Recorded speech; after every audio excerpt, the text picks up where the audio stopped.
नमस्कार दोस्तों, मेरे हमदम मेरे दोस्त में आप सभी का स्वागत है। दोस्तों, यहाँ पर मैं आपको बताना चाहूँगा कि हमारे निर्णय हमारा भविष्य तय करते हैं। दोस्तों, हम कभी-कभी ऐसा डिसीजंस ले लेते हैं अपने पास्ट में जिसका रिफ्लेक्शन हमारे फ्यूचर में बहुत ही ज़्यादा खराब पड़ता है।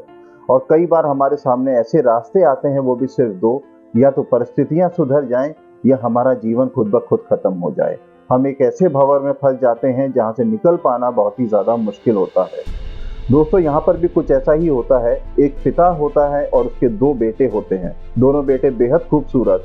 पिता एक राजाओं की तरह रहता था, उसके पास अपना खुद का महल था, पैसे की कमी नहीं थी, धन दौलत शान और शौकत हर एक चीज थी।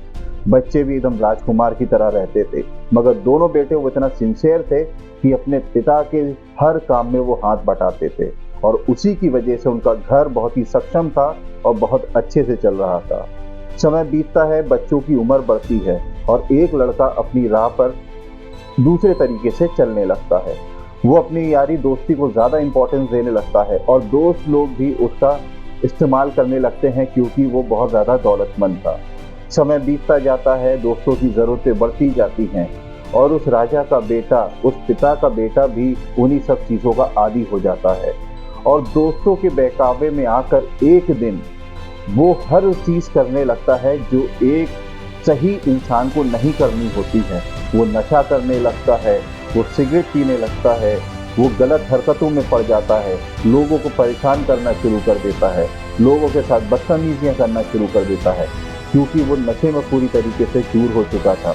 उसका पिता बहुत ही चिंतित था अपने बेटे से कि ये सुधर जाए, ये ठीक हो जाए। उसका पिता उसको प्यार से समझाता था, मगर समय बीतता गया। दोस्तों के चक्कर में आके एक दिन वो अपने पिता के पास जाता है और कहता है कि पिताजी, मेरा जो हिस्सा है मुझे दे दीजिए। और क्षण भर का भी समय नहीं लगाया, उसके पिता ने अपने बेटे की बात मान ली और उसको इसका हिस्सा दे दिया।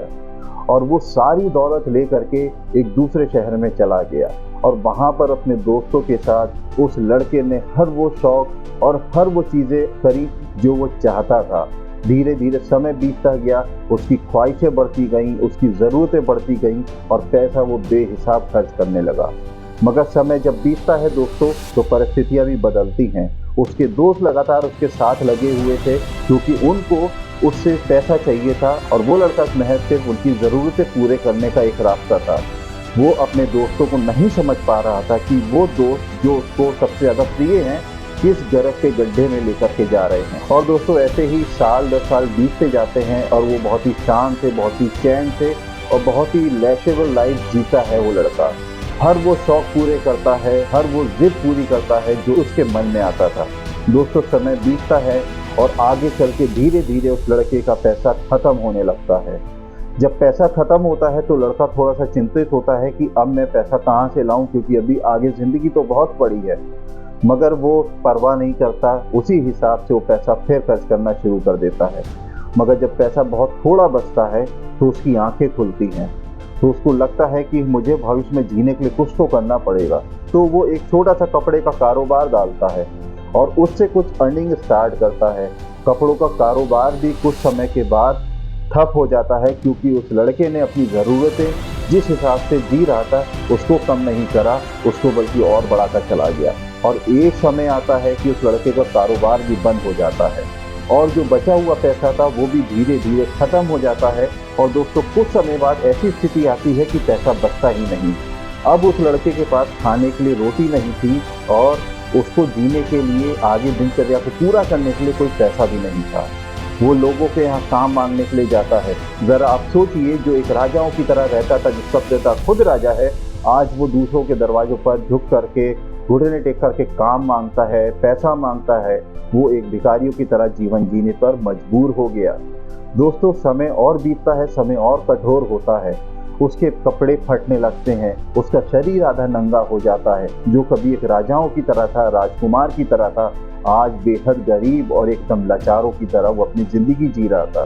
दोस्तों, खाने के लिए रोटी नहीं थी, वो उसे भीख मांग करके उससे रोटियां मांगता था लोगों से। मगर कई बार लोग उसको मार करके भगा देते थे और कई बार ऐसा होता था कि वो जानवरों का खाना छीन करके जो सूअर को दिया जाता है, ऐसे खाने को वो खाने लगा क्योंकि उसकी मजबूरी थी जिंदा रहने के लिए हमें ये सब चीज़ें करनी पड़ती हैं। तो दोस्तों ये काम भी वही कर रहा था, वो जानवरों का खाना खा रहा था, लोगों की जूठन खा रहा था। सोचिए आप, एक राजकुमार जैसा लड़का जिसके पिता राजा हैं, आज उनका बेटा ऐसी परिस्थितियों में पहुंच गया है। दोस्तों वहां पर पिता का रो रो के बुरा हाल था, वो अपनी तकलीफ किसी से भी नहीं बता पा रहा था। उसकी रो रो के आंखें पत्थर की हो गई थी और वो बहुत ज़्यादा पिता पेन में रहने लगा। मगर उसका एक बेटा लगातार उसकी हेल्प करता था, उसको सपोर्ट करता था और उसको जीने में मदद करता था। दोस्तों यहाँ पर जो दूसरा बेटा था, जो बड़ा बेटा था, जो घर से दूर चला गया, उसकी हालत अब मरने पर आ गई। दोस्तों उसके पास खाने के लिए नहीं था, उसके पास पहनने के कपड़े नहीं थे, उसके पास अब कुछ भी नहीं बचा था। उसको एक घर में नौकरी मिलती है, वहाँ पर वो जानवरों की देखरेख करता है और उन्हीं का बचा हुआ खाना खाता है। और एक दिन उस लड़के की आंखें खुलती हैं और वो सोचता है कि मैं अपने घर वापस चला जाऊं, मगर उसके मन में ये गिल्ट आता है, मैं वापस किस मुंह से जाऊंगा। मगर वो फिर भी फैसला करता है कि एक बार मैं वापस जाके देखता हूँ, अपने पिता की मैं बातें सुन लूँगा, उनसे माफ़ी मांग लूँगा। मेरा पिता पता नहीं मुझे माफ़ करेगा कि नहीं करेगा, क्योंकि मैंने उसके साथ उसके बुढ़ापे में बहुत गलत किया है। दोस्तों समय बीतता है, वो हिम्मत नहीं जुटा पा रहा था, मगर एक समय आता वो हिम्मत जुटा लेता है और वो शर्म को आंखों में लिए अपने घर की तरफ रुख करता है और वो धीरे धीरे चल करके अपने घर की ओर चल देता है। कई 100 किलोमीटर का सफ़र पैदल तय करने के बाद वो अपने घर के रास्ते की तरफ पहुंच जाता है। वो उस गांव में पहुंच जाता है जहां पर उसका महल हुआ करता था। मगर वो देखता है दूर एक मुंडेर पे एक बूढ़ा सा आदमी बैठा है और वो देखता है कि शायद वो उसके पिता की तरह है। उसके पिता की आंखें एकदम पत्थर की हो गई थी, वो दूर तक देख भी नहीं पाता था। जैसे जैसे उसका बेटा उसके करीब आया, उसको महसूस हुआ कि ये तो कोई मेरा अपना सा लगता है। वो जो शैडो थी उसके बेटे की, वो समझ रहा था कि मेरा शायद बेटा वापस आ गया। जब वो और करीब पहुंचा अपने पिता के, तो उसके पिता ने बिल्कुल देर नहीं करी और दौड़ करके अपने बेटे को गले से लगा लिया।